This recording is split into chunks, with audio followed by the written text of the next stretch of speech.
পদত্যাগ কৰিব নেকি মহম্মদ ইউনুছে?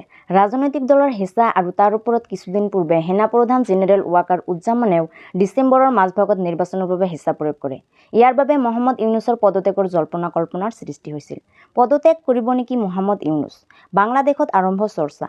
বৃহস্পতিবাৰে মহম্মদ ইউনুছক সাক্ষাৎ কৰিবলৈ যায় নেশ্যনেল চিটিজেন্স পাৰ্টিৰ আহ্বায়ক নাহিদ ইছলামে। তেওঁ ওলাই আহি ঘোষণা কৰে যে মহম্মদ ইউনুছে পদত্যাগ কৰাৰ কথা চিন্তা কৰিছে। ইয়াৰ পিছতে কাইলৈ অৰ্থাৎ শনিবাৰে মহম্মদ ইউনুছে পদত্যাগ কৰিব পাৰে বুলি আৰম্ভ হৈছে চৰ্চা।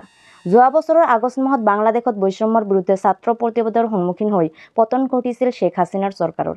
শ্বেখ হাছিনাই প্ৰধানমন্ত্ৰীৰ পদৰ পৰা পদত্যাগ কৰি দেশ এৰি যাবলৈ বাধ্য হয়। তাৰ পিছত প্ৰতিবাদকাৰীসকল একেলগে গঠন কৰিলে অন্তৱৰ্তীকালীন চৰকাৰ। নোবেল বিজয়ী মহম্মদ ইউনুছক সেই চৰকাৰৰ মুখ্য উপদেষ্টা হিচাপে নিযুক্তি দিয়ে। দেশৰ সংস্কাৰৰ প্ৰতিশ্ৰুতিৰে এই অন্তৱৰ্তীকালীন চৰকাৰ গঠন হ'লেও বাংলাদেশত এনে কোনো সংস্কাৰ ৰূপায়ণ হোৱা নাই। কেৱল হাছিনাৰ সমৰ্থক প্ৰশাসনিক বিষয়াকহে পদৰ পৰা অপসাৰণ কৰি ইউনুছৰ ঘনিষ্ঠ বিষয়াক নিযুক্তি দিয়া হয়। ইয়াৰ মাজতে বাংলাদেশত দাবী উত্থাপন হৈছে সাধাৰণ নিৰ্বাচনৰ।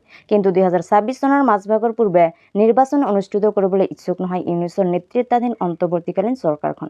ৰাজনৈতিক দলৰ হেঁচাৰ উপৰিও সেনাপ্ৰধান জেনেৰেল ৱাকাৰ উজ্জামানেও ডিচেম্বৰৰ মাজভাগত নিৰ্বাচনৰ বাবে হেঁচা প্ৰয়োগ কৰে, যাৰ ফলত মহম্মদ ইউনুছৰ পদত্যাগৰ জল্পনা কল্পনাৰ সৃষ্টি হৈছিল।